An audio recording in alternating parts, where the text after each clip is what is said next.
हरिः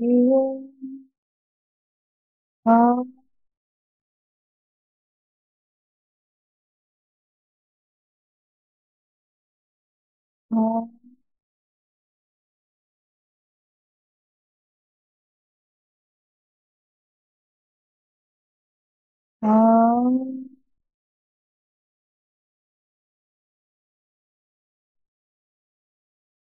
गुरु ब्रह्मा गुरु विष्णु गुरुदेवो महेश्वरः गुरु साक्षात्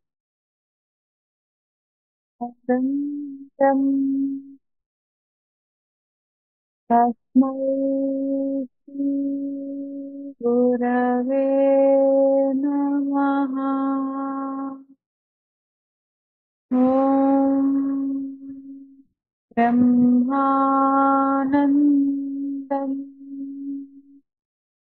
परमसुखदं केवलम्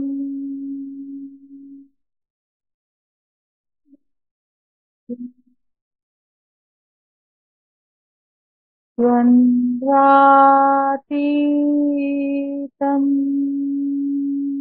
गगनसदृशम्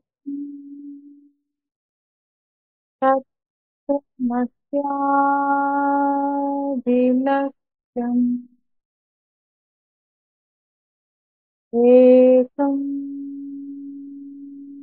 नित्यं विमलमचलम् सर्वधी सात्विकम् भावातीतम्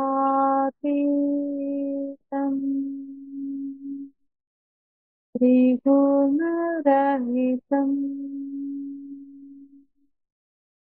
सद्गुरुं तं नमामि। ॐ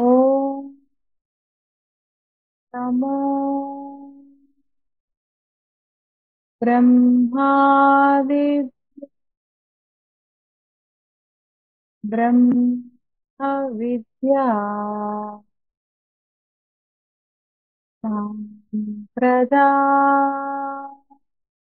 कर्तृत्वं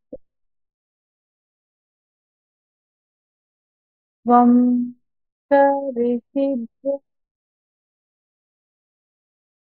महद्भ्यो नमो गुरुभ्यः सर्वोपप्लवरहिता प्रज्ञानघन प्रत्यगर्थो ब्रह्मैवाहमस्मि।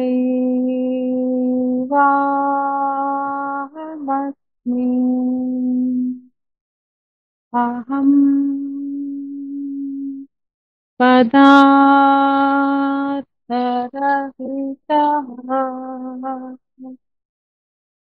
ॐ सदाशिवसमारम्भाम्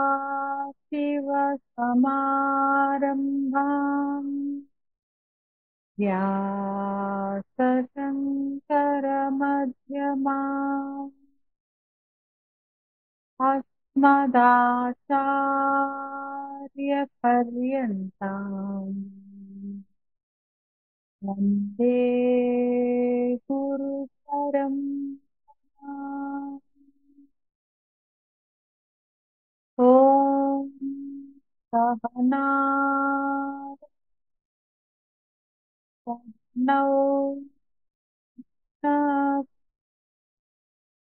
सह वीर्यं करवावहै तेजस्विनावधीतमस्तु मा विद्विषावहम्।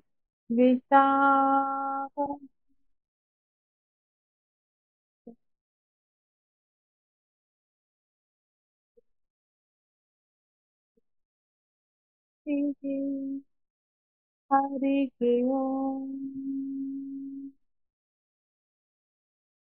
अचल परिपूर्ण संकल्प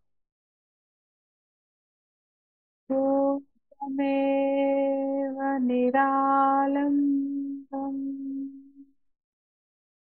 आग्नेयं च निर्गुणं तथा दक्षिणे नित्यशुद्धं चैव नैऋत्यो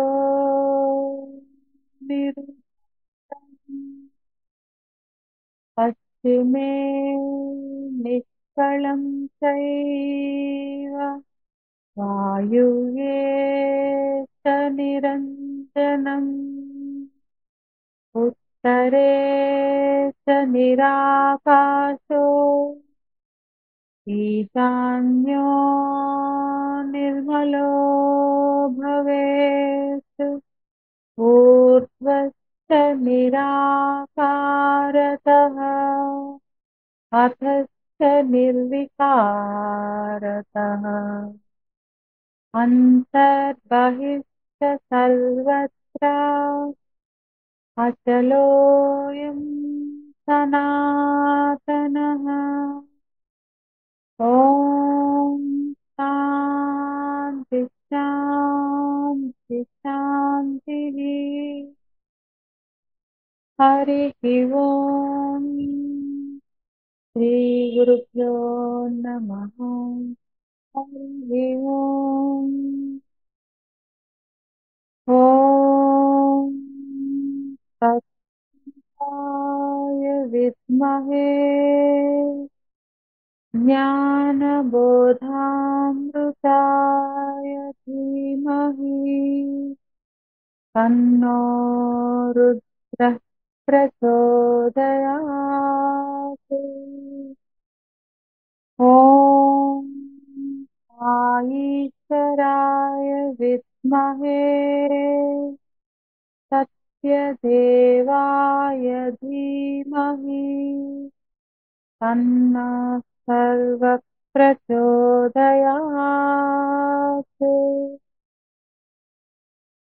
ॐ निर्भयानन्दाय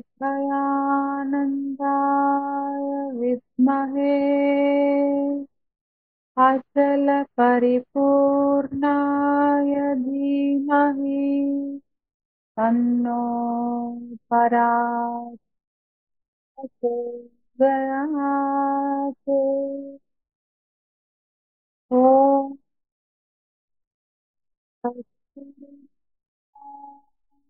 विद्महे ज्ञानबोधामृताय धीमहि तन्नो श्री विद्यासागरः प्रचोदयात्। हरिः ओम्। श्री गुरु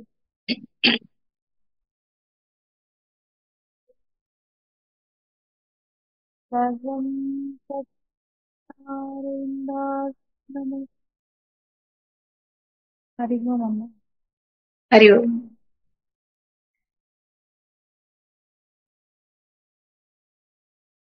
हरि ओम् तन्वी। हरिः ओम् स्वामी। हरि ओम अम्मा। हरि ओम् स्वामी।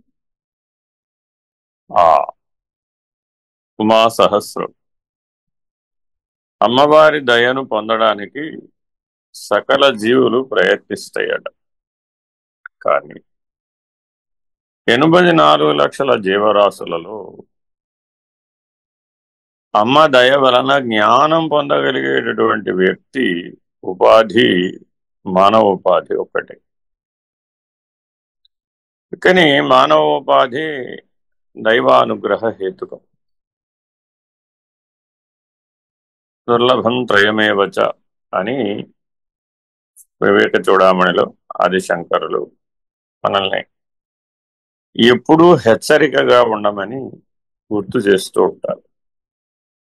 ఆయన మానవోపాధి లభించడమే విశేషం. ఆ ఉపాధి లభించిన తర్వాత ఆ ఉపాధిని వినియోగించుకుని స్వరూప జ్ఞానం పొందలేకపోవడం దురదృష్టం.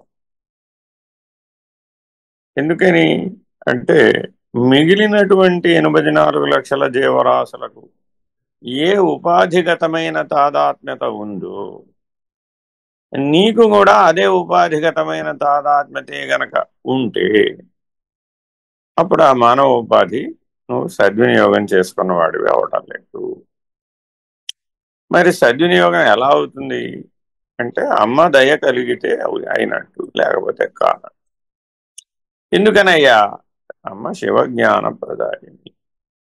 ఆవిడ వలన మీకేమిటయ్యా ప్రయోజనం? అందరూ అమ్మను ఆరాధిస్తారు.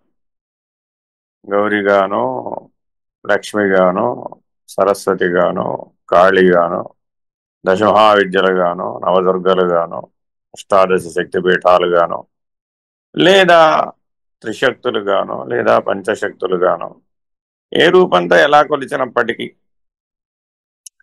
అక్కడ స్వరూపం ఒకటే. జగజ్జనని అనేటటువంటి అమ్మలగన్నయమ్మ అనేటటువంటి స్వరూపం ఒకటే. ఆవిడ చేసే పని ఒకటే.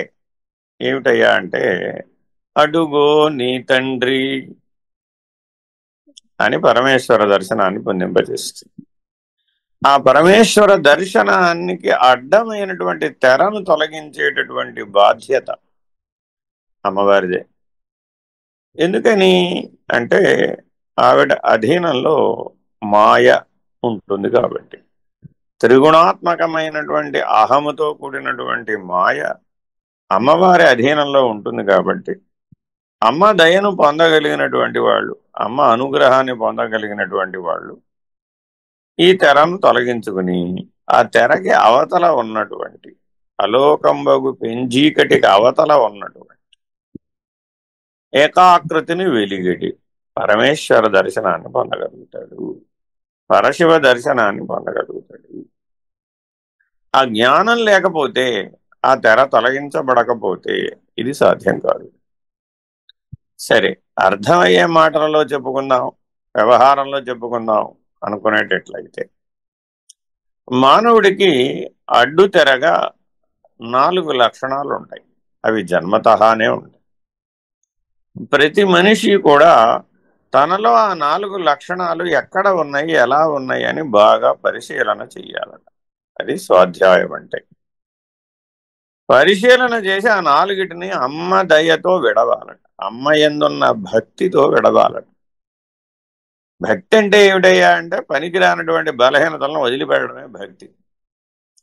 సర్వత్రా సర్వేశ్వర దర్శనం చేయడమే భక్తి. అందరిలో ఉన్నటువంటి ఈశ్వర లక్షణాన్ని గుర్తించడమే భక్తి. చాలా జాగ్రత్తగా భక్తి అన్న మాటను అర్థం చేసుకోవాలి. సస్వరూప జ్ఞానమే భక్తిరిత్యభిధీయతే. సస్వరూపానుసంధానం చేయడమే భక్తి. ఇలా భక్తి అనే దానికి ఎన్నో నిర్వచనాలు భగవద్గీత 6 అధ్యాయాలలో అందించబడ్డాయి. 7వ అధ్యాయం నుంచి 12వ అధ్యాయం దాకా. నారద భక్తి సూత్రాలు, శాండిల్య భక్తి సూత్రాలు అని 2 మహర్షులు భక్తి సూత్రాలను అందించారు. కాబట్టి మానవుడు జన్మతహానే పుడుతూనే లౌల్యం,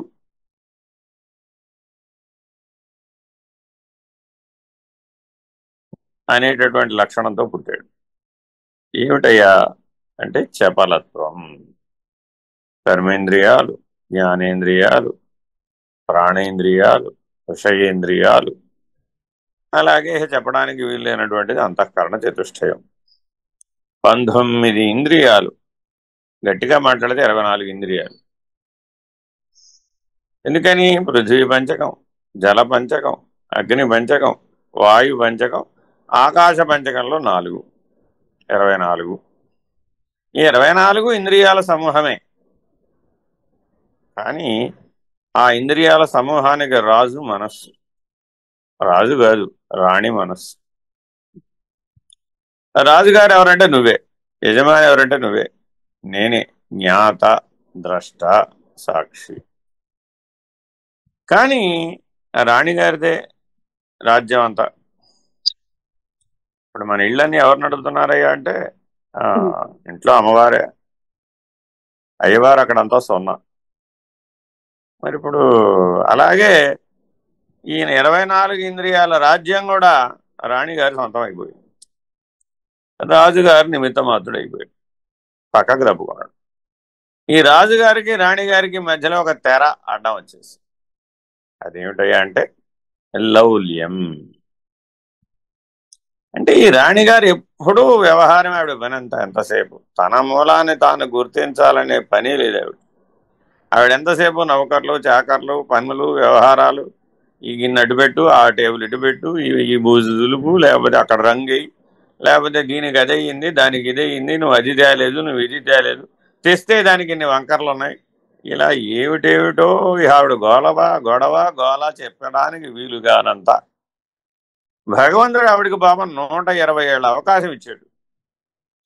కేవలం జస్ట్ ఆ మేలి ముసుగు తెర తొలగించి అవతల ఉన్న పరమేశ్వర దర్శనం పొందితే చాలు, అంతే. 120 ఏళ్ళ అవకాశం ఇస్తే ఈవిడికి 120 ఏళ్ళ అవకాశం కూడా వ్యవహారానికే సరిపెట్టుకుంది, కానీ స్వరూపం గురించి ఆలోచించలేదు. మరి 120 ఏళ్ళ టైం సరిపోకపోతే ఇంకా భగవంతుడు ఏం చేయాలి? ఒకటా రెండా? ప్రతిరోజు పరీక్ష పెట్టాడు నిద్ర రూపంలో. ఆ నిద్ర కూడా ఒక తెరే. ఆ తెర అవతల పరమాత్మే ఉన్నాడు, ఆ తెర యువతల జీవాత్మ. ఈ జీవాత్మ అంతా రాణిగారి కంట్రోల్. మరి ఎప్పటికైనా తన మూలాన్ని తాను తెలుసుకుంటాడేమో అని ప్రతిరోజు 8 గంటల పాటు ఆ నిద్ర అనే తెరతో మునిగిపోయేటటువంటి అవకాశాన్ని కూడా పరమాత్మ ఇచ్చాడు. రాణిగారి కంట్రోల్లోకి వెళ్ళిపోతాడు వీడు, అంతే. అమ్మవారి కంట్రోల్లోకి వెళ్ళిపోతాడు, అంతే. వీడు లేస్తే ఉన్నాడండి బాబు, వ్యవహారం మళ్ళా మొదలైంది. లేవకపోతే ఉత్తర ఉపాధిలో వ్యవహారం మొదలైంది, అంతే తేడా. కాబట్టి మానవుడు చాలా జాగ్రత్తగా ఈ లౌల్యం అన్న శబ్దాన్ని అర్థం చేసుకోవాలి. ఇది శబ్దం కాదు, లక్షణం. నాకు ఇటువంటి శరీరం కావాలి, అదిటా లౌల్యం అంటే. నాకు ఇటువంటి ఇంద్రియాలు కావాలి, నాకు ఇటువంటి సామర్థ్యం ఉన్న ఇంద్రియాలు కావాలి.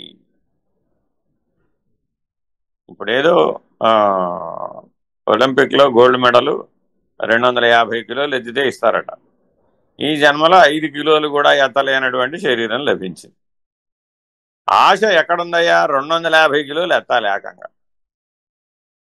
మరి ఇప్పుడు లౌల్యం ఎంత బలపడిందయ్యా అంటే వచ్చేసరికి నేను 250 కిలోలు ఎత్తగలిగేటటువంటి శరీరం, అది స్త్రీ శరీరమో పురుష శరీరం ఏదైనా కావచ్చు, వెయిట్ లిఫ్టింగ్ ఛాంపియన్ అవ్వాలి ఒలింపిక్స్లో. లౌల్యం. సరే, ఇంకో ఉపమానం చెప్తా, మీకు బాగా అర్థమయ్యేది. భీమసేనుడు బండెడు అన్నం తినగలడు, 100 మంది అన్నం ఒక్కడే తినగలడు, అదే ఆయన బలం. ఏనుగుని తొండం పట్టుకుని గిరగిరా గిరగిరా తిప్పి విసిరి వేయగలడు. 10,000 కిలోల బరువు ఉన్నటువంటి ఏనుగుని తొండంతో పట్టుకుని గిరగిరా విసిరేయగలడు గాలిలోకి, ఆకాశంలో. అది భీముని యొక్క బలం. ఆ విషయం కుంతికి కూడా తెలీదు. ఆవిడ పాపం ఏదో తల్లి సహజంగా పిల్లాడిని ఎత్తుకుందట, బరువు పట్టుకోలేక జార విడిచిందట. అమ్మో, పిల్లాడు జారి పడిపోయాడు, పిల్లాడికి ఏమైందో అనుకుందాడు. కింద ఒక రాతి పలక ఉందట, నల్ల రాతి గుండు. అది 100 వక్కలైందట ఈ పిల్లాడు పడగానే. అమ్మో, ఈ పిల్లవాడు సామాన్యుడు కాదు అని తెలుసుకుందట భీమసేనుడు పుట్టగానే. సంజయుడు అంటాడండి భగవద్గీత ప్రారంభంలో, కౌరవ సేనలన్నీ భీష్ముని యొక్క పరిరక్షణలో క్షేమంగా ఉన్నాయి అంటాడు. మరి పాండవ సేనల సంగతి చెప్పవే అంటాడు ధృతరాష్ట్రుడు. అంటే భీమాభిరక్షితం, భీముని యొక్క రక్షణలో ఉన్నాయి అంటాడు. ఎవరైనా సాధారణంగా అందరూ ఏమనుకుంటారు, అర్జునుడి రక్షణలో ఉన్నాయని చెప్తారని అనుకుంటారు. లేదు, భీముడి రక్షణలో ఉన్నాయి అంటారు. అంటే అర్థం ఏమిటయ్యా అంటే, దివ్యాస్త్ర శస్త్రాలతో పోరాడే మహారథికులతో పోరాడేవాడు అర్జునుడు.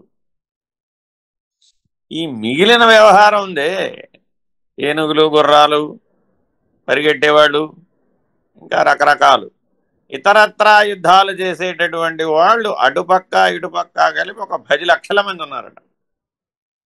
ఈ 10 లక్షల మంది బాధ్యత భీముడు తీసుకున్నట్ట. అతిరథ మహారథులేమో 108 మంది ఉంటే ఆ 108 మంది బాధ్యత అర్జునుడు పుచ్చుకుంటే 10 లక్షల మందిని వేసేసే పని నేను తీసుకుంటానన్నాడు. అందువల్ల బలం భీమాభిరక్షితం అని సంజయుడు వ్యాస భగవానుడి యొక్క అనుగ్రహంతో చెప్పాడు. పరమాత్మ ఈ లౌల్యం ఉన్నటువంటి వాడికి కనపడాడు, అవకాశం లేదు. కాబట్టి ప్రతి ఒక్కరూ తమ జీవితంలో, నిత్య జీవితంలో, ప్రతి శ్వాసకి, ప్రతి క్షణానికి ఈ ఇంద్రియ లౌల్యం ఎలా ఉంది అని అనుక్షణం పరిశీలించుకొని ఆ లౌల్యం అన్న లక్షణాన్ని సాధన చతుష్టయ సంపత్తితో పోగొట్టుకున్నటువంటి వాడెవడో వాడే సాధకుడు, వాడే ఉపాసకుడు. Very very important. సరే, ఈ లౌల్యం తర్వాత రెండవ లక్షణం క్రోధం. ఎందుకనయ్యా అంటే ఇది పొందడానికి వీలు కాదు. ఇప్పుడు భీమసేనుడు తిన్నట్టుగా నాకు కూడా తినాలనిపిస్తుంది అనుకోండి. ఆయన మరి బండెడు అన్నం తినగలడు, 100 మంది అన్నం తినేసేయగలడు. మనమేమో గుప్పెడు అన్నం తింటే అరిగించుకునే పరిస్థితి మంది. ఎక్కడ భీముడు, ఎక్కడ మనం? ఆయన ఏనుగున గెరగెరా తిప్పి విసిరేయగలడు. మనమేమో గడ్డి బీగడానికి మనం పనికిరాం, మన శరీరం. మరి శారీరక బలం, సామర్థ్యంలో చాలా తేడా ఉంది. అందువలన ఆ ఆశ నెరవేరుతుందా అంటే నెరవేరదు. ఎప్పుడైతే ఆ ఆశ నెరవేరదో అప్పుడు మనిషికి క్రోధం వస్తుంది. అది రెండవ లక్షణం. లౌల్యంలో నుంచి క్రోధం పుడుతుంది. ఎవరికైనా సరే కోపం వచ్చింది అంటే వాడి బలహీనతలోంచి పుడుతుంది. బలహీనత లేని వాడికి అసలు క్రోధం రానే రాదు. బాగా గుర్తుపెట్టుకోవాలంటే రోజువారీ జీవితంలో అసలు మీకు కోపం అనే లక్షణం గేటు తెరుస్తున్నారంటే అర్థం ఏంటంటే ఆ గేటు వెనకాల కారణ రూపంలో బలహీనతలు ఉన్నాయి అని అర్థం. లేవలేనప్పుడు వృద్ధాప్యంలో బాగా కోపం వస్తుంది. తల నెరిసిన తర్వాత ఆ మనిషికి ఎంత కోపం ఉందో, ఎంత శాంతం ఉందో బాగా అర్థమైపోతుంది. 60 లోపల పెద్దగా అర్థం కాదు, 60 దాటిన తర్వాతే అర్థం అవుతుందంట ఆ మనిషి యొక్క స్వభావం మారిందా మారలేదా అని. చీటికి మాటికి కోపం వస్తుంది. మంచినీళ్ళు ఇమ్మంటే ఇచ్చేవాడు ఎవడు ఉండడు, లేచి తెచ్చుకునే ఓపిక వీడికి ఉండదు. ఏదో గొంతు ఎండిపోతుందిరా కాస్త కాఫీ పోయండిరా నాయనా అని తెల్లారుజామునే లేచి అడుగుతాడు. వాళ్ళెవరు తెల్లారుజామున లేవరు. పోనీ ఈయన వెళ్ళి పెట్టుకోగలడా? పెట్టుకోలేడు. అయిపోయి ఎవరి మీద కోపడాలి? ఎవరి మీద కోపడతాడు పాపం? వాళ్ళ ఇంటి ఆవిడ మీద కోపడతాడు, లేదంటే ఇంటి ఆయన మీద కోపడుతున్నాడు, అంతే. ఎందుకనంటే భగవంతుడు వాళ్ళిద్దరికి లైసెన్స్ ఇచ్చాడట, ఒకరి మీద ఒకరు కోపడ్డారు. కారణం ఏమిటయ్యా అంటే వాళ్ళిద్దరూ గృహస్థాశ్రమంలో ప్రవేశించడానికి కారణం ఈ జన్మలో లౌల్యం. ఆ ఇంద్రియములు నేను, శరీరమే నేను అనే కర్మానుగతమైన రుణానుబంధం పనిచేయడం వలన ఈ జన్మలో ఆ ఇద్దరు గార్హస్య జీవితాన్ని గడపవలసిన అగత్యం ఏర్పడింది. ఆవిడ కోపం, అత్తగారి కోపం, అత్త మీద కోపం దుత్త మీద చూపెట్టినా చూపెట్టకపోయినా ఈయనకే చేయలేక చస్తున్నాం అనుకుంటే వాళ్ళ అమ్మ కొద్ది, ఆవిడకి 90 ఏళ్ళు, కనపడదు, వినపడదు, లేవలేదు. ఇప్పుడు ఈ కోడలు గారి పాపం ఆవిడకి చెయ్యాలా వద్దా? వీళ్ళు ఆయనకే చేయలేదు ఆవిడ అంటుంది ఈవిడ. ఇలా మానవ జీవితాలు తెల్లవారవలసిందే. కాబట్టి లౌక్యంతోనూ, లౌల్యంతోనూ, క్రోధంతోనూ వెరీ వెరీ ఇంపార్టెంట్. ఈ 3 మానవ జీవితాన్ని తమ కబంధ హస్తాలలో నుంచి విడిచిపెట్టవు. ఎంతమంది అంటారో నన్ను, నీకు లౌక్యం లేదురా నాయన. వరే వరే వరే వరే, అది ఉంటే పెద్ద ప్రమాదం రా బాబు అంటాను నేను. ఎందుకని అంటే లోకమే ప్రధానం వాడికి, ఆ లోక జీవనమే ప్రధానం, వ్యవహార జీవనమే ప్రధానం. లౌక్యం అంటే ఏమి లేదు, ఎవరి దగ్గర ఏ మాట చెప్పకూడదో అది చెప్పకూడదు, ఎవరి దగ్గర ఏ మాట చెప్పాలో అది చెప్పాలి. అంటే త్రికరణ శుద్ధి ఉండకూడదు. ఆ త్రికరణ శుద్ధి లేని వాడిని లౌక్యం ప్రదర్శించారంట. మరి త్రికరణ శుద్ధి లేకపోతే ఆత్మజ్ఞానానికి ఎందుకు కొరగాడే? మనస్యేకం వచస్యేకం కర్మణ్యేకం మహాత్మన. మనస్సన్యత్ వచస్సన్యత్ కర్మణ్యత్ దురాత్మన. కాబట్టి లౌక్యంలో నుంచే లౌల్యం పుడుతుంది. అలౌక్యము, లౌల్యము, క్రోధము. అందుకని అమ్మవారి సహస్రనామంలో క్రోధశమని, దుర్జయ, అసలు జయించడానికే వీలు కాదట ఇది. అలాంటి దాన్ని జయించడానికి ఆవిడ సహాయపడుతుందట. నీలోని క్రోధాన్ని జయించడానికి, నీలోని లౌల్యాన్ని జయించడానికి, నీ లౌక్యాన్ని జయించడానికి. ఇవిట మానవుడు పొందవలసినటువంటి జయం. ప్రహ్లాదుడు అంటాడు హిరణ్యకశిపుడితో, ఏమయ్యా, లోకాలనన్నీ జయించావు, కానీ నీ లౌల్యాన్ని జయించలేదు, నీ క్రోధాన్ని జయించలేదు, నిన్ను నువ్వు జయించలేకపోయావు. ఏం ప్రయోజనం అయ్యా? ముల్లోకాలు జయించానంటావు, నవగ్రహాలను ఓడించానంటావు, అర్థం ఉందా నీకేమైనా అంటాడు. 8 ఏళ్ల పిల్లవాడు 80,000 ఏళ్ల హిరణ్యకశిపుడు. ఎక్కడ 8 ఏళ్ల పిల్లవాడు, ఎక్కడ తండ్రి 80,000 ఏళ్ళు. ఇక్కడ కృతయుగం కదా అది. మరి ఆయన దీర్ఘమైన తపస్సు చేశాడు ఆయన హిరణ్యకశిపుడు. సామాన్యమైన తపస్సు చేయలేదు. బొటనవేలు మీద పంచాగ్ని మధ్యంలో నిలబడి 1000 సంవత్సరాలు తపస్సు చేశాడు బ్రహ్మగారి గురించి. అసలు బొటనవేలు మీద నిలబడమే కష్టం, అలా చేశాడు. మరి శల్యావశిష్టమై అస్థిపంజరం మిగిలేంత వరకు తపస్సు చేశాడు. మరి అలాంటి హిరణ్యకశిపుడిని పట్టుకుని వాళ్ళ అబ్బాయి అంటున్నాడు, ఏం చేయించావయ్యా నువ్వు, ఏం చేసావు నువ్వు, నీ జీవితంలో ఏం సాధించావు కనుక? నిన్ను నువ్వు తెలుసుకోలేదు, నిన్ను నువ్వు జయించలేదు, నీ మనసు నువ్వు జయించలేకపోయావయ్యా, ఏం ప్రయోజనం అంటాడు. కాబట్టి మీ పిల్లలు మీకు నిజంగా జ్ఞానం బోధించేవాడు. ఎందుకని? మీ కోపం ఎప్పుడొస్తుందో, మీకు లౌల్యం ఎప్పుడు ఏర్పడిందో, మీకు లౌక్యం ఎప్పుడు ఏర్పడిందో వాళ్ళకి బాగా తెలిసింది.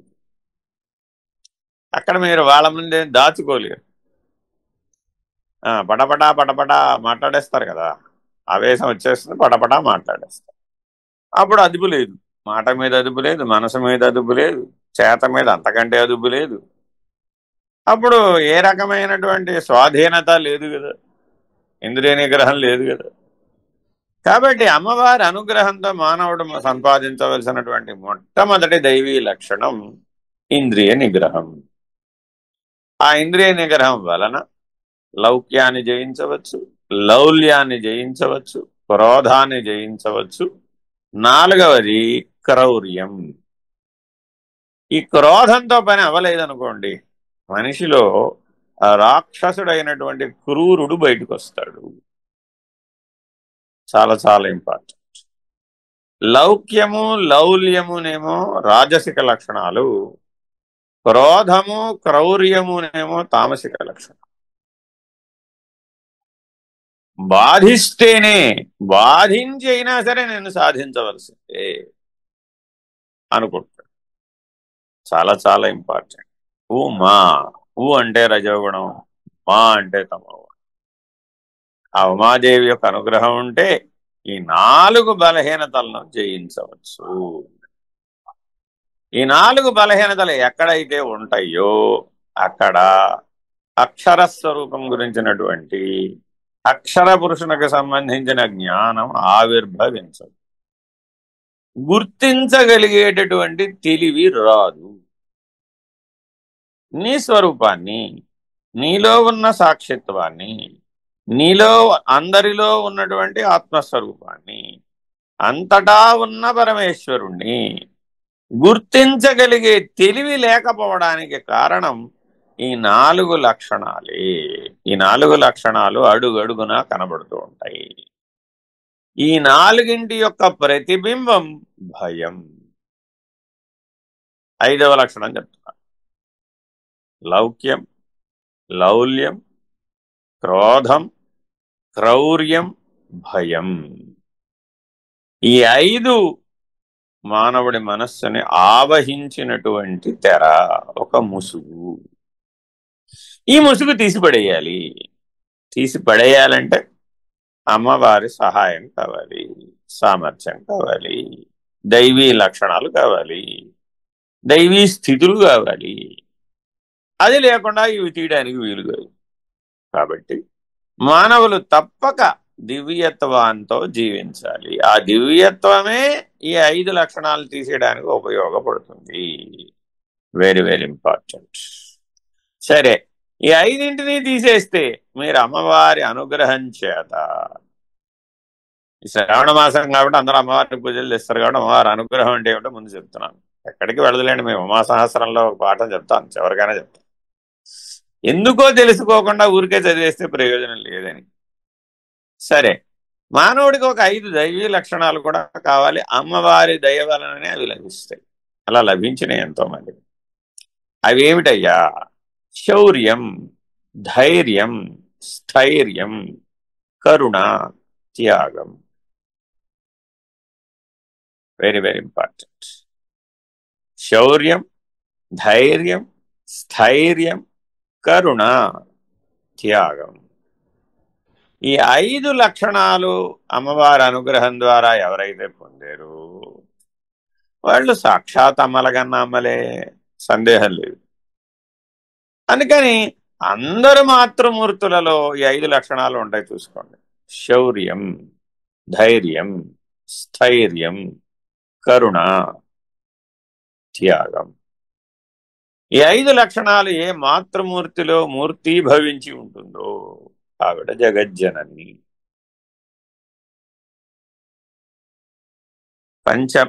పంచబాణుని యొక్క తల్లి. పంచబాణుడు అంటే ఎవరు? మన్మధుడు. మన్మధుని తల్లి ఎవరంటే అమ్మవారి. అమ్మవారు కామేశ్వరి. ఆ కామం అనేటటువంటి శక్తి ఆవిడ అధీనంలో ఉంది. ఆ కామం అనే శక్తి మన్మధుడికి ఇచ్చింది. నాయన, సకల జీవుల యొక్క మనసులని ఈ 5 బాణాలు వేసి నువ్వు మధించు, అదే నీ పని. ఆ దేవతకు వేరే పని లేదు, మనసులను మధింపజేయడమే. అందుకే ఆయన పేరు మన్మధుడు. ఆయనకి శరీరం లేదు, అనంగుడు. మనసుకి ఎట్లా శరీరం లేదో మనసును మధింపజేసేవాడికి కూడా శరీరం లేదు. అందుకని ఆయన పేరు అనంగుడు. వాడికి అంగములే లేవు. కాబట్టి జాగ్రత్తగా ఈ మన్మధుని యొక్క ప్రభావం గనక బలంగా ఉంటే, గుర్తించకపోతే లౌక్యం, లౌల్యం, క్రోధం, క్రౌర్యం, ఇంకోటేదో చెప్పాను, భయం. ఈ 5 లక్షణాలు మానవ జీవితాన్ని శాసిస్తాయి. ఈ 5ంటి బదులు అమ్మవారి అనుగ్రహాన్ని, నిరంతర భగవన్నామస్మరణ, నిరంతర అమ్మదయను పాత్రలు అయ్యేటటువంటి జీవితాన్ని గనక జీవిస్తే, ఉపాసన చేస్తే, మంత్రోపాసన చేస్తే, జపయజ్ఞం చేస్తే, ధ్యానయజ్ఞం చేస్తే, జ్ఞానయజ్ఞం చేస్తే, అంతర్యాగం చేస్తే 5 లక్షణాలు లభిస్తాయి. అమ్మ ఎక్కడో లేదు, మీ హృదయంలోనే ఉంది. అక్కడి నుంచే ఇస్తుంది 5 వరాలు. శౌర్యం, ధైర్యం, స్థైర్యం, కరుణ, త్యాగం. ఈ 5 లక్షణాలు ఉన్నటువంటి వాడు ఎప్పుడూ దైవీ స్వరూపంలోనే ఉంటాడు, ఎప్పుడూ దివ్యత్వంలోనే ఉంటాడు. తన పిల్లలకు సహాయం చేయాలి అంటే అమ్మ కంటే ముందుకు వచ్చేవాళ్ళు ఎవరు? నా చిన్నప్పుడు ఒక కథ గుర్తొస్తుంది. ఒక కథ చెప్పేవాళ్ళు అనమాట. తర్వాత కాలంలో కూడా చాలాసార్లు చెప్పినట్టున్నాను. పిల్లవాడి వయసు 10 ఏళ్ళు. ఎవరైనా ఒక పిల్లవాడిని ఎత్తుకోవాలి అంటే సంవత్సరం వరకు ఎత్తుకోవచ్చు, 2 ఏళ్ళు ఎత్తుకోవచ్చు, 3 ఏళ్ళు ఎత్తుకోవచ్చు. 10 ఏళ్ల పిల్లవాడిని ఎత్తుకోగలుగుతుంది ఆ తల్లి? ఎత్తుకోలేదు. కానీ ఇంట్లో ఎవరూ లేరు. పిల్లవాడికి 104 జ్వరం వచ్చింది. ఇప్పుడు వాడిని అర్జెంటుగా హాస్పిటల్ తీసుకెళ్ళాలి, డాక్టర్ గారు తీసుకెళ్ళాలి. వాడేమో మంచంలోంచి లేవలేడు, లేదా నడవలేడు, నీరసం వచ్చింది, తోటకూర కాడలాగా వేలాడిపోతున్నాడు. ఇప్పుడు తల్లి ఏం చేయాలి? మామూలుగా ఇంట్లో నీళ్ల బిందె ఎత్తి పక్కన పెట్టమంటానికి వాళ్ళ ఆయన పిలుస్తుంది. ఈ నీళ్ల బిందె ఎత్తి అవతల పెట్టు, నేను మొయ్యలేనట్టు. మరి అదే వాళ్ళ అబ్బాయికి 104 జ్వరం వచ్చి నిస్సహాయతలో గనక ఉంటే ఆవిడలో మాతృమూర్తి నిద్రలేచింది, జగజ్జనని నిద్రలేచింది. ఆవిడలో శౌర్యం, ధైర్యం, స్థైర్యం 3 లక్షణాలు ఒక్కసారి వచ్చేసి. ఎందుకనయ్యా? కరుణ అనే లక్షణం పొంగి పొరలింది. మా అబ్బాయికి నేను కాకపోతే ఎవడు సహాయం చేయగలడు? ఇప్పుడు నేనే పరమాత్మని. ఇప్పుడు ఆ పరమాత్మ యొక్క లక్షణం ఆవిర్భవించింది కరుణ. అంతే. ఆ 10 ఏళ్ల పిల్లాన్ని టకా టకా భుజాన్ని వేసుకుంది. ఝాన్సీ లక్ష్మీబాయి లాగా గెట్ రెడీ అయిపోయింది. ఏదో వాహనం, గుర్రం లాంటి వాహనం పట్టేసుకుంది, ఎగిరి దాంట్లో కూర్చుంది, హడావిడిగా పరిగెట్టింది, హడావిడిగా వాడిని వాహనాలను ఎత్తి మళ్ళా భుజం మీద వేసుకుంది, మళ్ళా పరిగెట్టుకెళ్ళి వాళ్ళ డాక్టర్ని హడావిడి పెట్టింది. ముందు మా అబ్బాయి సంగతి చూడండి, మిగిలిన వాళ్ళందరూ తర్వాత చూద్దరు, కానీ ఇక్కడ ప్రమాదం వచ్చేసింది అని అక్కడ ఉన్న వాళ్ళందరూ తోసవతలు పారేసి ముందు ఆ పిల్లాడిని చూడమని ఒత్తిడి చేసి టకటకా డాక్టర్ సేవలు అందించేసింది.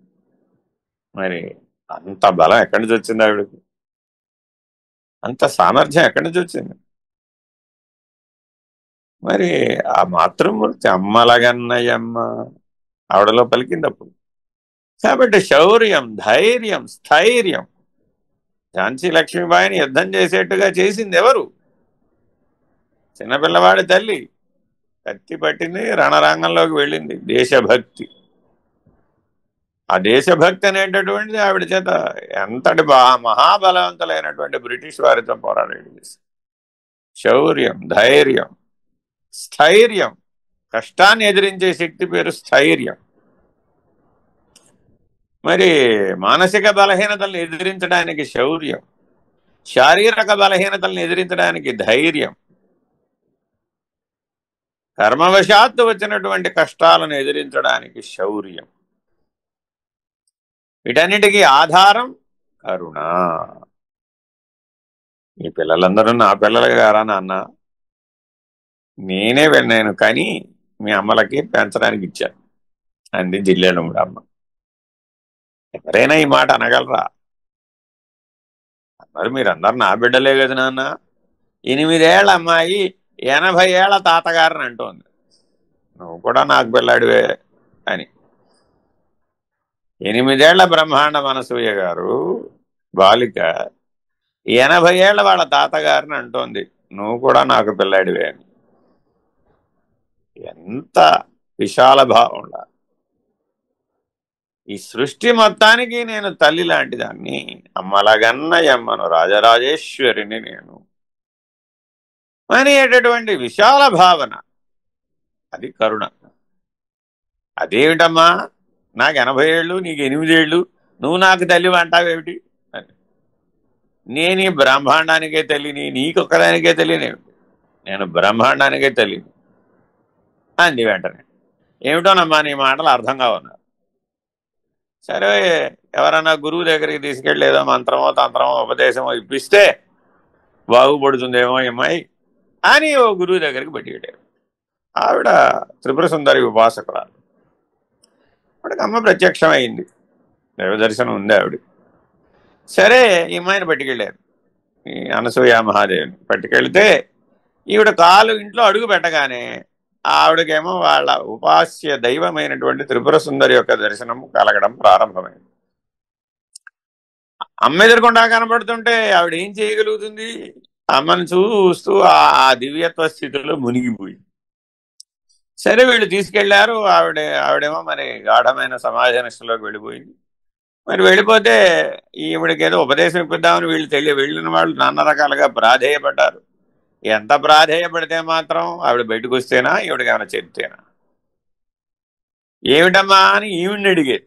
నేను అడిగితే ఆవిడకి ఆల్రెడీ దర్శనం ఇచ్చానుగా, నేను వచ్చిన పని అయిపోయింది, పద ఇంటికి వెళ్దాం. 8 ఏళ్ల పిల్ల, ఆ గురువు గారేమో 80 ఏళ్ళు.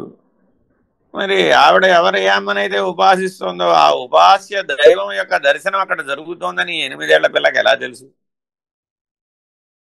తెలుసు ఆవిడకి, అంతే. అలా పుట్టింది ఆవిడ, అంతే. అలా జీవించింది, అంతే ఆవిడ. అలా జన్మతః సద్గురుమూర్తులు భారతదేశంలో ఎంతమందో సహజమైన దివ్యత్వంతో జీవించారు. వాళ్ళేం తెచ్చి పెట్టుకున్నటువంటి ముసుగులు కావు, అలంకారికం కావు అవి. అంటే అదేదో అర్జెంటుగా కాషాయ వస్త్రాలు కడితేనో అర్జెంటుగా విభూతి రేఖలు దిద్దితేనో వచ్చిన దివ్యత్వాలు కావు అవి. సహజంగా వాళ్ళలో మూర్తీభవించినటువంటి దివ్యత్వం. పదండి ఇంటికి వెళ్దామంటే అమ్మాయిని తీసుకుని ఇంటికి వచ్చేసి మళ్ళా వెళ్తారు. రెండో పర్యాయం వెళ్తారు. ఆవిడకి చెప్తారనమాట గురువు గారు, ఇలా వచ్చేళ్ళారమ్మా వాళ్ళు, నువ్వు రమ్మన్నావుట కదా, నువ్వేమో వాళ్ళు వచ్చిన దగ్గర నుంచి సమాధి నిష్టలోకి వెళ్ళిపోయి బయటికి రాలేదు. అయ్యయ్యో అలా జరిగిందా, అమ్మ దర్శనం అవుతుంటే మరి నేను అందులో మునిగిపోయానయ్యా, ఈసారి రమ్మను, మళ్ళా ఇంకో ముహూర్తం పెడతారు. ఈసారి రమ్మంటే ఆవిడ వెళుతుంది. వెళ్ళి సింహాసనారూఢి అయినటువంటి పంచప్రేత బ్రహ్మాసనాసేన అయినటువంటి లలితా పరమేశ్వరిగా ఎదురుకుండా వెళ్ళి కూర్చుంది. మరి శిష్యుడి గారు ఎదురుకుండా కూర్చోవాలి కదా, గురువు గారు ఎదురుకుండా కూర్చుంటాడు. కూర్చునేప్పటికీ ఆవిడ కళ్ళు తెరిచి ఈవిడ చూసేటప్పటికి సాక్షాత్ లలితా పరమేశ్వరి ఎదురుకుండా కూర్చునేటప్పటికి శిరసా వందనం, శరణాగతి, కాళ్ళ నమస్కారం చేస్తుంది. ఎవరికి? 80 ఏళ్ల గురువు గారు 8 ఏళ్ళు ఉన్నటువంటి అనసూయమ్మకి శరణాగతి 2 సాష్టాంగం కాళ్ళని పడిపోయింది. ఇప్పుడు ఈవిడికి ఉపదేశం ఇవ్వాలి. ఈవిడే ఎలా ఇస్తుంది? ఇంకా ఉపదేశం ఇచ్చే పరిస్థితి లేదు అక్కడిగా. సరేనమ్మా, శాంతంగా ఉండు, క్షేమంగా ఉండు, సాక్షిగా ఉండు, శివస్వరూపాన్ని తెలుసుకుని నీవు ఆత్మస్వరూపమే అని తెలుసుకున్నటువంటి వాదానివై నీ స్వస్వరూప జ్ఞానంలో నువ్వు జీవించమ్మా అని ఆవిడకు అర్థమయ్యే భాషలో ఓ 4 మాటలు ఈవిడే చెప్పి, పదండి వచ్చిన పని అయిపోయింది ఇంక వెళ్దామని. అలా జీవించింది ఆవిడ. మరి అలాంటి ఆవిడని జీవితాన్ని దృష్టిలో పెట్టుకుని రాసినటువంటిది అంబికా సహస్రం. కాబట్టి ఎవరు ఏ పద్ధతిగా చెప్పినా అక్కడ 5 దైవీ లక్షణాలు. వాళ్ళ జీవితంలో ఎన్నో కష్టాలు. నిజానికి అందరూ అనుకుంటారు వాళ్ళకే ఉంటాయండి అని. వాళ్ళకు నన్ను కష్టాలు నిజంగా మనకు వస్తే ఒక్క గడియ కాదు కదా, ఒక రోజు కూడా బ్రతకలే, అన్ని కష్టాలు. వాడు భౌతికంగా చూస్తే ఎన్నో కష్టాలు, అసలు నిరంతరాయంగా కష్టాలు వచ్చి పడిపోతుంది. ఎందుకనంటే వాళ్ళకి బ్రహ్మాండం గురించి బాధ్యత. మరి బ్రహ్మాండం అంతా వాళ్ళదే. మరి ఏ పిల్లాడికి కష్టం వచ్చినా అందరూ వాళ్ళ పిల్లలే. ఎవరిని కాదంటారు, ఎవరిని అవునంటారు. అందులో మంచివాళ్ళు ఉండొచ్చు, చెడ్డవాళ్ళు ఉండొచ్చు, తటస్థులు ఉండొచ్చు, ఎవరైనా ఉండవచ్చు. ఎవరుంటే ఏమిటి?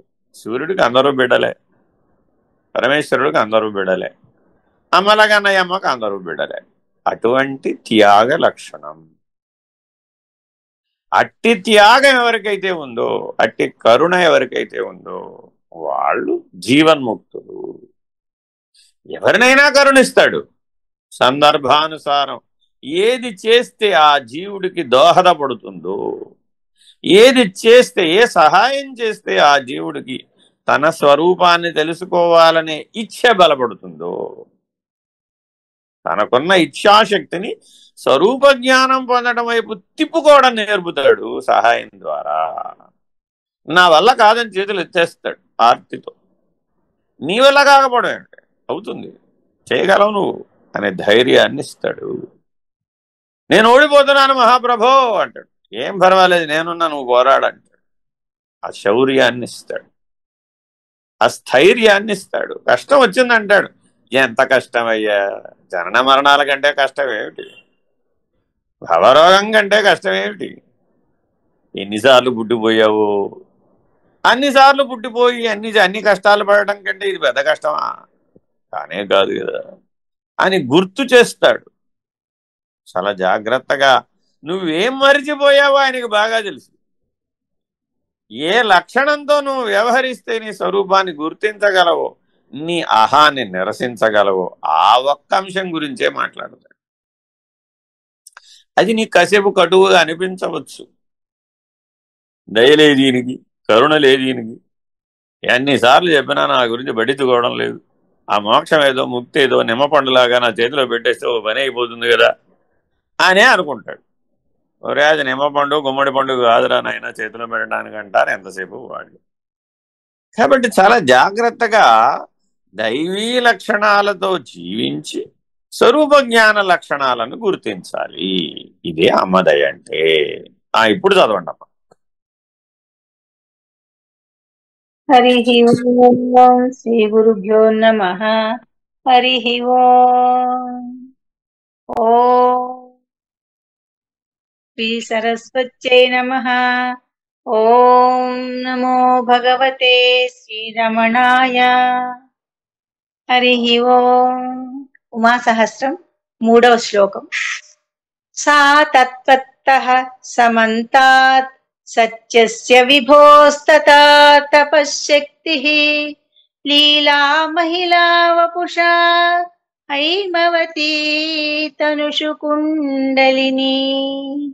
హైమవతీ తనుషు కుండలిని.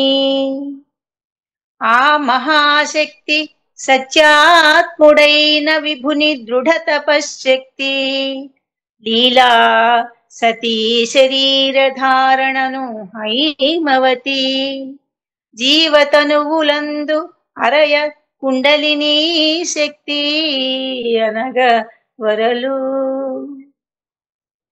అనువాదం చదవమంటారు. చదవండి. తత్వదృష్టి చేత విచారించు ఎడల ఆ మహాశక్తి సత్యస్వరూపుడగు ఆ పరమేశ్వరుని చుట్టూను వ్యాపించి ఉన్న తపశ్శక్తి అగుచున్నది. ఆమెయే లోకులను అనుగ్రహింపవలను అను వాంఛ చేత లీలా శరీరమును ధరించుట చేత హైమవతి అనగా పార్వతి అగుచున్నది. ఇక మన శరీరమునందు ఒకానొక శక్తి కలదు. అది ఏ కుండలినీ శక్తి. తంత్రశాస్త్ర ప్రసిద్ధమై ఉన్నది. ఇది యోగులకు మాత్రమే కనబడుచుండును. ప్రభ మహాశక్తి త్రివిధ రూపమై ఉన్నది. అద్వితీయుడును సత్యస్వరూపుడును అగు ఆ పరమేశ్వరునకు సూర్యునకు ప్రభవలే సహజ సిద్ధము సర్వవ్యాప్యును అగు తపోరూపయగు శక్తి కలదు. ఆ మహాశక్తికి ఇదియే మూలస్వరూపము. కావున ఈ తపశ్శక్తియే ఆమెకు మొదటి రూపము. లోకులను అనుగ్రహించుటకై స్వీకరించిన హైమవతి రూపము రెండవది. సకల జంతువుల యందును గల కుండలినీ శక్తియే మూడవది. ఇట్లీ పద్యమున అధ్యండము, ఆదిదైవతము, అధ్యాత్మము అగు మహాశక్తి యొక్క రూపత్రయము ప్రస్తుతింపబడినది. ఆది భౌతికము, ఆది దైవికము, అధ్యాత్మము అనే త్రిపుటి చేత ఈ సృష్టి అంతా నిర్ణయమై ఉన్నది. ఈ మూడింటిని మరి ఎలా తెలుసుకోవాలి? అది ఆది భౌతికమా, అది అధ్యాత్మమా, అది ఆది దైవికమా? అనుక్షణం నీకు జరిగేటటువంటి జననం నుంచి మరణం దాకా జరిగే సకల సంఘటనలు కూడా, సకల పరిస్థితులు కూడా, సకల సాధనలు కూడా, సకల సిద్ధులు కూడా అన్నీ ఈ మూడింటి కిందకే వస్తాయి. అయితే అది భౌతికం, లేదంటే అది దైవికం, లేదంటే అధ్యాత్మం. ఆ దృష్టి కలగడం తపస్సు. మన వాళ్ళందరూ రేపు ఆగస్టు 23 నుంచి పోలాల అమావాస్య నుంచి విజయదశమి వరకు మండల దీక్షకు కొంతమంది వస్తున్నారు. పోయిన సంవత్సరం కూడా వచ్చారు. కొంత ఏం చేస్తామండి 40 రోజులు అని అడిగారు. ఏకవాక్య తీర్మానం, తప తప్యతపో తపః అంతే. ఆ 4 మాటలలో అంతా ఇమిడి ఉందట. తప తప్యతపో తపః అంతే. మెలకువ తపస్సు చెయ్యి, కళ తపస్సు చెయ్యి, నిద్ర తపస్సు చెయ్యి, తురియం తపస్సు చెయ్యి. ఈ ఉపదేశం మహానారాయణుడు బ్రహ్మగారికి చెప్పినటువంటి ఉపదేశం. బ్రహ్మాండ పురాణంలో ఈ ఉపదేశంతో ప్రారంభమవుతుంది. బ్రహ్మగారు నారాయణమూర్తిని అడిగారు, అయ్యా నా కర్తవ్యం ఏమిటి, నేను ఎందుకు పుట్టాను, నేనేం చెయ్యాలి? బా, ఎంత గొప్ప ప్రశ్నలు! మానవుడు ఈ 3 ప్రశ్నలు వేసుకోవాల. అయ్యా నేనెవరు, మొదటి ప్రశ్న. రెండవ ప్రశ్న, నేను ఎందుకు పుట్టాను, రెండవ ప్రశ్న. మూడవ ప్రశ్న, నేనేం చెయ్యాలి, వెరీ వెరీ ఇంపార్టెంట్. ఈ 3 ప్రశ్నలకి సమాధానాన్ని అన్నీ కలిపి, పోనీ నా లక్ష్యం ఏమిటి అసలు, 4వ ప్రశ్న అడిగితే 4 తపస్సులను ఒకే వాక్యంలో వేసేసాడు. తప తప్య తపో తపః అన్నాడు నారాయణుడు. బ్రహ్మగారికి అర్థమైందట. ఒక కల్పం పాడు తపస్సు చేశాడు బ్రహ్మగారు. ఏమిటి అర్థం కావడానికి, దర్శనం పొందడానికి, ఆ జ్ఞానం పొందడానికి ఒక కల్పం పాటు తపస్సు చేశాడు. అంటే మొదటి కల్పంలో సృష్టి లేదు, మొదటి కల్పమంతా తపస్సే. బ్రహ్మగారు తపస్సు చేయడమే సరిపోయింది. చతుర్ముఖ బ్రహ్మగారు ఆదినారాయణుని యొక్క జ్ఞానాన్ని పొందడానికి చేసిన సమయం తపస్సు యొక్క సమయం అది. మానవుడు జ్ఞానం పొందడానికి ఎంత తపస్సు చేస్తున్నాడయ్యా? చతుర్ముఖ ప్రజాపతి గారికి కల్పం సమయం పడితే మానవుడికి ఎంత పట్టాలి? అందుకని వివేక చూడామణిలో ఆదిశంకర్లు చెప్పకనే చెప్తారన్నమాట. నువ్వు కల్పాంతం వరకు ప్రయత్నించవచ్చు నాయన, నీకు అంత అవకాశం భగవంతుడు ఇచ్చాడంట. మానవుడికి ఎంతవరకు అవకాశం ఉందయ్యా ముక్తి మోక్షం పొందడానికి, బ్రహ్మజ్ఞానం పొందడానికి అంటే కల్పాంతం వరకు ప్రయత్నించవచ్చు నాయన నువ్వు అంటాడు. అదే మీ అందరికీ ఆది పురుషుడైన బ్రహ్మగారు కూడా అలాగే అప్పటిదాకా చేశాడు. కాబట్టి మీరు కూడా ఆయన వారసులే కదా, మీరు కూడా కల్పాంతం వరకు చేయండి. అంతవరకు ఉంది మీకు అవకాశం. అదేమిటి స్వామి అంత సమయం చేయాల్సిందేనంటారా? అంత సమయం నేను ఇదే శరీరంలోనే ఉంటానా? పెద్ద చిక్కిది. ఈ శరీరంలోనే ఉంటావా? ఎలా చెప్పగలవు? మెలకువలో ఉన్నప్పుడే ఈ స్థూల శరీరం తెలుస్తోంది. కళలోకి వెళ్ళగానే ఆ స్థూల శరీరం తెలియబడటం లేదు. నిద్రలోకి వెళితే కళలో కనబడుతున్న శరీరం కూడా నిద్రలో కనబడటం. మరి ఇప్పుడు ఏ శరీరంతో ఉన్నట్టు? ప్రజ్ఞా శరీరంతో ఉన్నావయ్యా, జ్యోతిర్మయ శరీరంతో ఉన్నావయ్యా అంటున్నాడు తురియంలో. మరి ఆ జ్యోతిర్మయం శాశ్వతం అయినటువంటి తురియనిష్టలో కలిగినటువంటి దేహం, ఏ మహాకారణ దేహం ఉన్నదో అట్టి జ్యోతిర్మయం, అట్టి ప్రజ్ఞ, అట్టి చైతన్యం, అట్టి అమ్మవారు మెలకువలో లేదా, కళలో లేదా, నిద్రలో లేదా? ఉంది అని ఒప్పుకోవాల్సిందే. ఆ చైతన్య స్వరూపిణి, ఆ చిద్రూపిణి. మరి నాకెందుకు కనబడలేదు?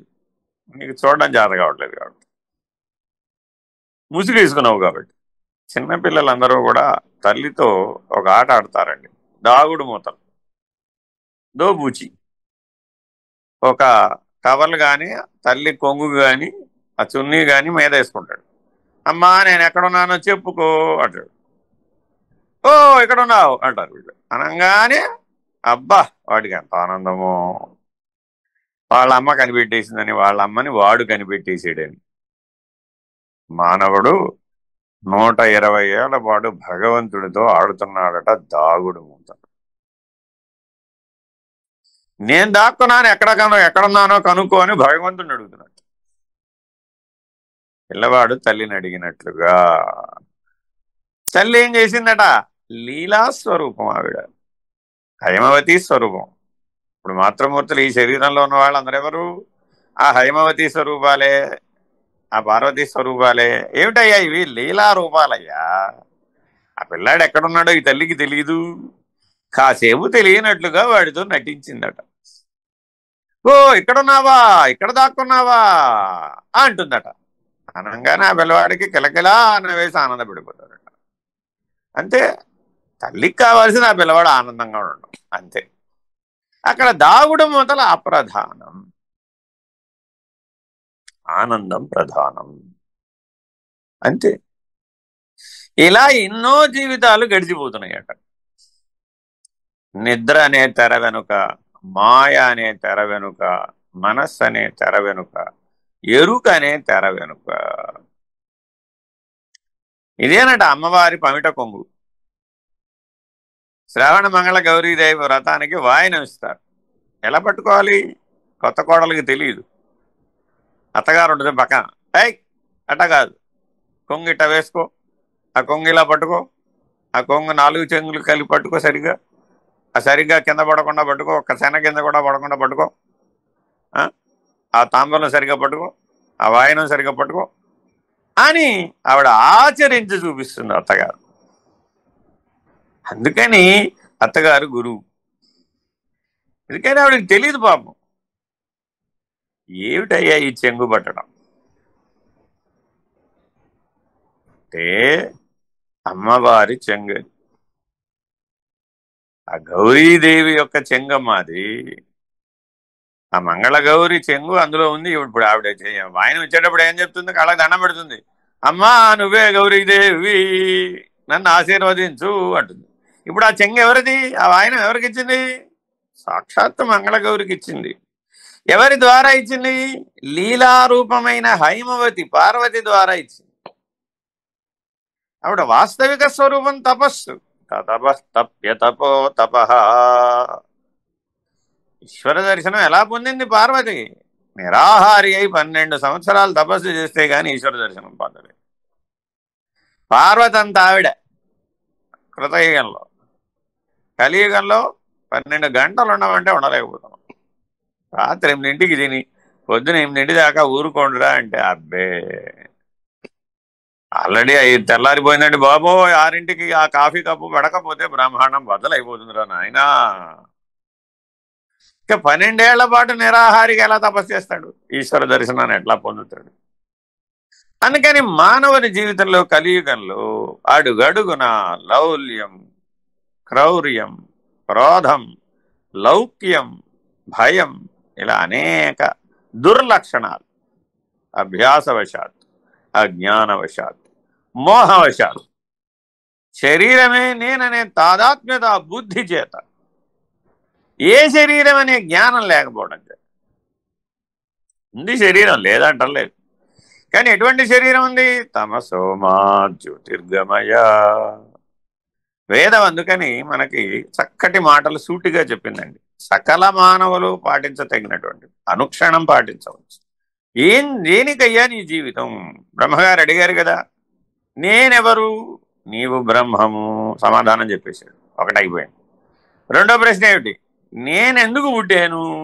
నువ్వు తెలుసుకోవడానికే పుట్టావు. రెండో సమాధానం కూడా. నన్ను ఏం చేయమంటావు? పుట్టిన తర్వాత నేను ఏదో ఒకటి చేయాలి కదా. ఏం చేయమంటావు?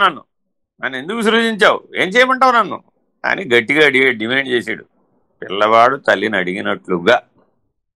అప్పుడు అశరీరవాణిగా ఆదినారాయణుడు బోధించాడట. అసతో మా సద్గమయ, తమసో మా జ్యోతిర్గమయ, మృత్యోర్మా అమృతంగమయ. ఓం శాంతి శాంతి శాంతి. ఈ 4 వాక్యాలు అశరీరవాణిగా నాదస్వరూప స్థితిలో విన్నాడట బ్రహ్మగారు. అదిట వేదం యొక్క ఆరంభం. ఇదిట ఇలా మొదలైంది వేదం. మరి ఆ 4 వాక్యాలే సకల మానవులకు కూడా శిరోధార్యం. పొద్దున్న లేచామండి, ఏ పనైనా చేయండి, ఏ ఆలోచన అయినా చేయండి, ఏ మాట అయినా మాట్లాడండి, ఈ 4 మాటలకి కట్టుబడి ఉండాలి. ఈ 4 ఉపదేశాలకు కట్టుబడి ఉండాలి. మనం ఒక ఆలోచన చేశాం, అది అసతోమా సద్గమయ అయి ఉండాలి. ఆ ఆలోచన నుంచి ఒక మాట మాట్లాడాం, ఆ మాట తమసోమా జ్యోతిర్గమయ, ఎదుటివాడిలో చీకట్లు తొలగిపోయి జ్ఞానజ్యోతి వెలిగేటట్టుగా మాట్లాడాలి. ఆ మాట నుంచి చేతకొచ్చేసాం, ఓ పనిలోకి వచ్చేసాం, ఓ వ్యవహారంలోకి వచ్చేసాం, ఓ కర్మ చేసేసాం, ఓ క్రియ చేసేసాం, ఓ ఫలితం వచ్చేటట్టుగా కూడా చేసేసాం. మరి ఏం చేయాలయ్యా ఇప్పుడు? మృత్యోర్మా అమృతంగమయ. నాయనా నువ్వు ఏ పనైనా చెయ్యి, మృత్యు భయాన్ని గెలిచి అమృత స్వరూపంలో ఉండేటట్లుగా చెయ్యి. నేను అమృత స్వరూపుడననే స్వరూప జ్ఞానంలో స్థితమై ప్రజ్ఞాస్థితుడవై స్థితప్రజ్ఞుడవై ఆచరించు. అప్పుడేమయ్యావు? మృత్యోర్మా అమృతంగమయ. ఇంకేం చేయమంటావయ్యా? ఓం శాంతి శాంతి శాంతి. నువ్వు అప్పుడు ప్రణవస్వరూపుడవు. మన వాళ్ళు కొంతమందికి పిల్లలకి పేర్లు పెడుతుంటారు. నేను ఒక అమ్మాయి వచ్చేళ్ళింది, ప్రణవి అమ్మాయి పేరు. ఎంత గొప్ప పేరు! సాక్షాత్తు ప్రణవస్వరూపం, అమ్మవారి పేరు అది ప్రణవి అంటే.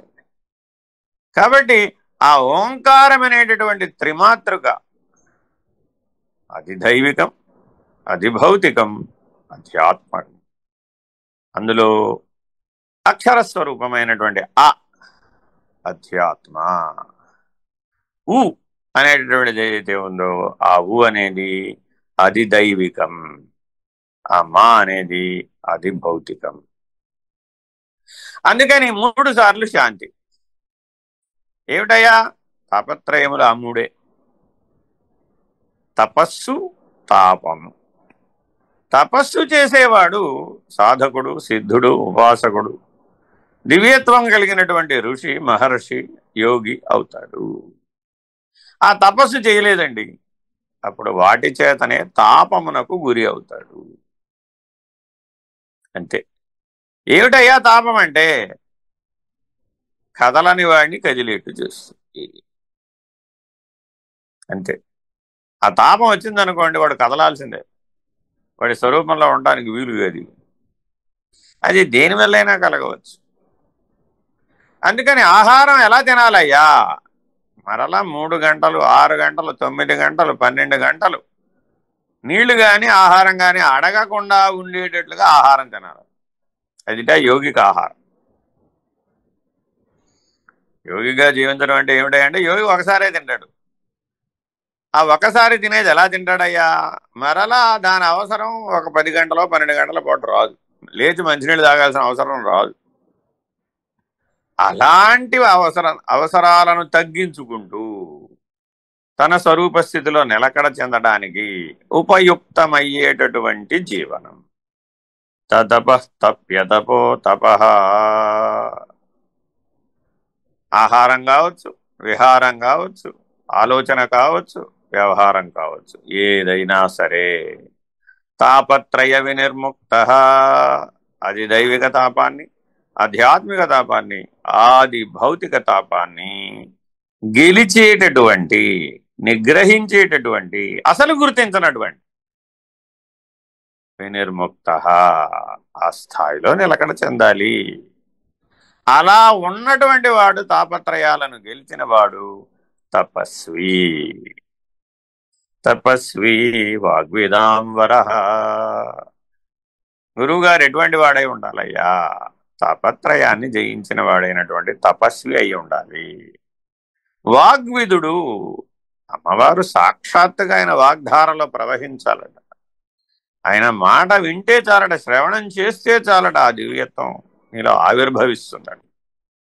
ఆ విన్నవాడిలో ఆ దివ్యత్వం సహజ లక్షణంగా ఆవిర్భవిస్తుందట. అటువంటి వాడు వాగ్విదుడు. ఆ వాగ్దేవత అనుగ్రహాన్ని పొందినటువంటి వాడు, ధారాసదృశంగా మాట్లాడేవాడు. సాక్షాత్తు ఆయనకి సరస్వతికి భేదం లేదు. బ్రహ్మరూప సరస్వతి. ఆయన జీవాగ్రంలో బ్రహ్మము సరస్వతి రూపంలో నిలిచి ఉంటుంది. నీ అంతరంగాన్ని ఎరిగి, నీ హృదయాన్ని ఎరిగి, నిన్ను ఎట్లా సంస్కరించాలో బాగా తెలిసినటువంటి వాడు.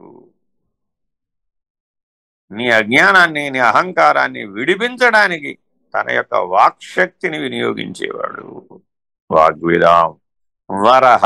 వరిష్ఠుడైనటువంటి జ్ఞానం కలిగినవాడు, బ్రహ్మజ్ఞానం కలిగినవాడు, బ్రహ్మనిష్ట సహజంగా ఉన్నటువంటి వాడు. అటువంటి గురువును ఆశ్రయించాలట. అందులో మొదటి లక్షణం తపస్వి. నేను ఎవరో అడిగారు, ఎవడు వచ్చి నన్ను ఏం చేయమంటారండి ఆ 40 రోజుల్లో అక్కడ అని. ఏం చేస్తావయ్యా? తపస్సు చేయి. అదేమిటి స్వామి, ఇంటి దగ్గర ఉండి తపస్సు చేయొచ్చు కదా? చెయ్యినన్నా, ఎవరు చేయొద్దన్నా, సందేహం లేదు. అది ట్రైనింగ్. మనం కారులో ఉంటుంది కదా బ్యాటరీ, ఆ బ్యాటరీ డిశ్చార్జ్ అయిపోయింది అనుకోండి, ఏం చేస్తాం? ఏదో హాస్పిటల్కి పట్టుకెళ్ళాం, ఏదో రిపేర్ చేసి షెడ్కి పట్టుకెళ్ళాం. అక్కడ ఆ కార్ బ్యాటరీ తీసి ఛార్జింగ్ పెట్టాడు, డిశ్చార్జ్ అయిపోయింది. ఛార్జ్ చేసుకోవడం కోసం మీరంతా ఇక్కడికి వస్తున్నారు. మరలా మీరు వెళ్ళి మీ కర్తవ్యాన్ని, మీ బాధ్యతలను స్వరూప జ్ఞానంతో నెరవేర్చుకోవడానికి మీ స్వస్థలాలకు వెళ్ళిపోతారు. కాబట్టి ప్రశాంతి నిలయం అంటే అది మీ అందరికీ కూడా ఈ విశ్వానికి ఛార్జింగ్ యూనిట్ అన్నారు భగవాన్ సత్యసాయి బాబా వారు. కాబట్టి ఏం చేస్తారయ్యా, మీరు వచ్చి డిశ్చార్జ్ అయిపోయిన మిమ్మల్ని ఛార్జ్ చేసుకుని వెళ్తారు. కారణం ఏమిటయ్యా, తాపత్రయంలో డిశ్చార్జ్ అయిపోతుంది. మనకు రోజు పొద్దు నుంచి రాత్రి దాకా ఉన్నది తాపత్రయమే కదా. ఒక పూట నిద్రపోకపోతే విలవిల్లాడిపోతాం, ఒక పూట భోజనం లేకపోతే విలవిల్లాడిపోతాం, ఒక పూట మెలకువ రాకపోతే విలవిల్లాడిపోతాం. పడుకున్న పెద్ద మనిషి 24 గంటలు లేవలేదండి, ఏం చేస్తారు కుటుంబ సభ్యులందరూ? ఇంకా బ్రహ్మాండం బదులైపోతుంది అంతే. ప్రపంచంలో ఉన్న డాక్టర్లు అందరి దగ్గర పరిగెట్టుకుని ఇంటికి రావాల్సిందే. లేదంటే వీడినన్నా అంబులెన్స్లో ఎక్కించుకుని పరిగెట్టుకుని 23 మంది స్పెషలిస్టుల దగ్గరికి చూపెట్టేసేయాల్సిందే. ఇంతకీ ఏమిటైందా అంటే వాళ్ళు లేవలేదు అంతే. ఒకటే చిన్న మార్పు, రోజు లేచేవాళ్ళు లేవలేదు అంతే. లేవకపోతే ఇప్పుడు ఏమిటైందట? మన ప్రమాదం వచ్చిందా? బాగానే ఉన్నాడుగా, బ్రతికే ఉన్నాడు కదా. కాన్షియస్నెస్ తెలివి వచ్చినప్పుడు లేస్తాడులే అని సహజంగా ఉండొచ్చుగా. సమాధి నిష్టలో ఉన్నాడని సహజంగా వదిలేయచ్చు కదా. ఎలా వదిలేస్తామండి? ఆయనకి 104 జ్వరం వస్తే ఒక పక్క 104 జ్వరం, ఒక పక్క ఏమో లేవడు. ఇప్పుడు ఆయనకి ఆ వ్యాధి వచ్చిందని చెప్పాలా, సమాధి నిష్ట వచ్చిందని చెప్పాలా, తపస్సు ఆయన ఆవహించిందని చెప్పాలా, మరి వాడు ఈ లోకంలో ఉన్నాడని చెప్పాలా, పరలోకానికి వెళ్ళాడని చెప్పాలా, లేదు పరలోకంలో ఉండి ఈ లోకంలో తిప్పుతున్నాడా చక్రాన్ని అనిపించాలా? ఏమో ఏం చెప్తారు, చెప్పడానికి ఏం లేదంటే. మరి ఈశ్వరానుగ్రహం చేత ఈ జన్మలో అలా భగవంతుడు 3 రోజుల పాటు తెలివి లేదు, బహిర్ముఖమైన తెలివి లేదు అంతే. 4 డిగ్రీలు జ్వరం అలాగే ఉంది, అలా ఉంచేశాడు అంతే. తతపస్తప్యతపో తప. అది దైవికమా, అది భౌతికమా, ఆధ్యాత్మమా? ఇంతకీ ఏంటంటే సైకిల్ వేసుకెళ్ళాను 104 జ్వరం వస్తే హాస్పిటల్కి, మెయిన్ హాస్పిటల్కి, సూపర్ స్పెషాలిటీ హాస్పిటల్కి వెళ్ళాను. డాక్టర్ చేయి పట్టుకుని చూస్తూ ఉన్నాడు, అక్కడే పడిపోయాను. పడిపోయాడు అన్నారు, టకటకా తీసుకెళ్ళారు, సెలైన్ పెట్టారు. తెలివి లేదు అంతే సంగతులు. ఇంతే సంగతిలో చెత్త గించవలైను. 104 డిగ్రీల జ్వరం, చలి, దుప్పటి కప్పేశారు అంతే. పక్కన ఎవరు లేరు, పరమాత్ముడే తోడు. మరి ఉన్నట్టా పోయినట్టా? డాక్టర్ ప్రతిరోజు రౌండ్స్కి వచ్చినప్పుడు చూస్తాడు, ఈ అబ్బాయి లేస్తే, ఎప్పుడు లేస్తే అప్పుడు నాకు ఫోన్ చేయండి, లేకపోతే చేయమాకండి అన్నాడు. అదేమిటి స్వామి అలా చెప్పారు, ఏం వైద్యం లేదంటే లైఫ్ లైన్ పెట్టండి అన్నారు అంతే. లైఫ్ లైన్ సెలైన్ బాటిల్స్ అయ్యేవి అవుతూనే ఉన్నాయి, పెడుతూనే ఉన్నాడు అంతే. వీడికి మాత్రం తెలివి రాలేదు. ఓ 37 బాటిల్స్ ఎక్కించారు. 37 సెలైన్ బాటిల్స్ అయిపోయిన తర్వాత కళ్ళు తెరిచాం. కళ్ళు తెరిస్తే ఈ లోపల ఎవరో బంధువులు వచ్చారు, చూశారు, వెళ్ళారు.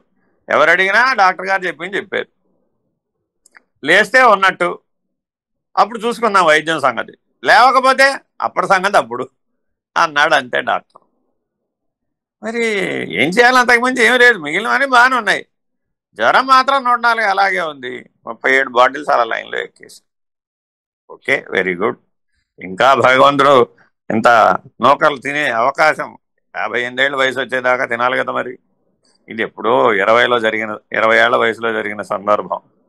ఆ అనుభవం నాకు జీవితం అంతా బాగా పనికొచ్చింది. ఆహా, ఇది కదా తపస్తప్యతపో తప. లేస్తూనే ఈ వాక్యం గుర్తొచ్చింది నాకు, తపస్తప్యతపో తప. మెలకు వచ్చింది, చూశాను. ఏమిటో ప్రపంచం ఇంకా ఉందరా, ఓ ఇంకా ప్రపంచం ఉందరా బాబోయ్, ఇంకా పోలేదురా నాయన అనుకున్నా. అనుకుని లేచాడు. అందరూ హడావుడిగా వచ్చేసారు. వచ్చేస్తే సరే అమ్మదయ్య ఇంకా ఉంది, ఇంకా భోజనం చేసే అవకాశం ఉంది, పర్వాలేదులే, కంగారు పడమాకండి మీరు అని వాళ్ళకి ధైర్యం చెప్పి, సరే ఇప్పుడు ఏమిటి అన్న. ఏం లేదండి, లేవగానే మీకు 26 మందులు ఇవ్వమన్నారు, 26 మందులు ఒకసారి వేసుకోవాలని ఆర్డర్ చెప్పాడు అన్న. సరే మంచిది, 26 ఒకసారి వేసేసుకోవాలా అయితే అన్న. వేసేసుకోవాల్సిందేనండి డాక్టర్ గారు చెప్పారు. సరే మరి అప్పటి వరకు 3 రోజుల పాటు ఆకలి తెలియలేదు, నిద్ర తెలియలేదు, దప్పిక తెలియలేదు, క్షుత్పిపాసాలస్య నిద్ర తమసాదుల యొక్క స్పృహ లేదు. లేవగానే అన్నీ వచ్చేసినాయి. అరే ఓరి జీవుడా, ఎంత పెద్ద పనిరా, ఇంతవరకు ఏమైపోయాయో తెలియదు. ఇవన్నీ లేచి అలా కూర్చున్నాడో లేదో వాడి తాపత్రయం అంతా సహజంగా వచ్చి, ఆహా అది భౌతికం అంటే ఇదే కదా. సరే, ఇంతకీ ఆ మధ్యలో వచ్చి చూసిన బంధువులు ఎవరో ఒక ద్రాక్ష జ్యూస్ బాటిల్ అక్కడ పెట్టెళ్ళారు. పిల్లవాడు లేస్తాడు కదండి, ఎప్పుడప్పుడు లేస్తారు కదా, అప్పుడు ఇవ్వండి అని. అంతే. సరే, తప్యతపో అంటూ లేచి ఎదురుకుండా ఆకలి కనపడగానే పక్కనేం కనపడింది, చేతిలో 26 మాత్రలు, పక్కనేమో గ్రేప్ జ్యూస్ బాటిల్. అంతే, చకచకా 26 మింగేశాను, చకచకా లీటరు జ్యూస్ తాగేశాను, అయిపోయింది. శరీరానికి కోల్పోయిన శక్తి అంతా వెంటనే వచ్చేసింది. సరేనమ్మా, వస్తానిక నేను మరి బయలుదేరుతున్నాను అన్న. అదేమిటి డాక్టర్ గారు రావాలి, చూడాలి, మిమ్మల్ని డిశ్చార్జ్ చేయాలి, అది ఇది వాళ్ళు ఏదో చెప్పారు. అవసరం లేదు, అదంతా నేను బాగానే ఉన్నాను కదా, చెప్పేసేయండి మీరు డ్యూటీ డాక్టర్కి చెప్పండి, నేను వెళ్ళిపోతాను అన్నాను. సైకిల్ వేసుకుని ఇంటికి వచ్చేసి. కాబట్టి నీవెప్పుడూ శరీరీ, మర్చిపోకూడదండి. వ్యాధి వచ్చినప్పుడు నీకు బాగా తెలుస్తుందట, నువ్వు శరీరం కాదు, నువ్వు శరీరీ. వ్యాధి కాదయ్యా, అది తపస్సు అన్నారు పరమాచార్య. పరమేశ్వరుడు నువ్వు మామూలుగా ఉన్నప్పుడు తపస్సు చేయటం లేదు, నువ్వు ఈ తాపత్రయానికి లొంగిపోతున్నావు అని దీంట్లోంచి బయటపడే మార్గంగా ఆ వ్యాధిని ఇస్తాడట, తత్కాలవత్. అది ఈశ్వరానుగ్రహం. 4 గుట్టేయండి, చికెన్ గునియా వచ్చిందండి, అది భౌతిక తాపం అండి, మందులు వేసుకోవాల్సి వస్తుందండి, ట్రీట్మెంట్ తీసుకోవాల్సి వస్తుంది. అరే తపస్సు అయ్యా బాబు, అది తపస్సు, వ్యాధి కాదు. నువ్వెక్కడో తాపత్రయంలో మునిగిపోతూ ఉంటావు. మునిగిపోయినప్పుడు ఆ తాపత్రయం నుంచి విడుదల చేయడానికి దానికంటే పెద్ద కష్టమైనటువంటి వ్యాధిని తెచ్చి పెడతాడు. అది వ్యాధి కాదురా బాబు, తపస్సు. ఈ దృష్టితో చూస్తే ఓం శాంతి శాంతి శాంతి. హరి ఓం శ్రీ గురుభ్యో నమః. హరి ఓం నారాయణ నారాయణ.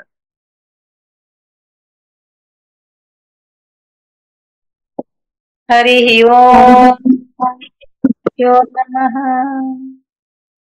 ఓం పూర్ణమదః పూర్ణమిదం పూర్ణాత్ పూర్ణముదచ్యతే పూర్ణస్య పూర్ణమాదాయ పూర్ణమేవావశిష్యతే. ఓం తత్సత్. ఓం శాంతి శాంతి శాంతి. హరి ఓం శ్రీ గురుభ్యో నమః. హరి ఓం. సర్వం నారాయణ నారాయణ. హరి ఓం.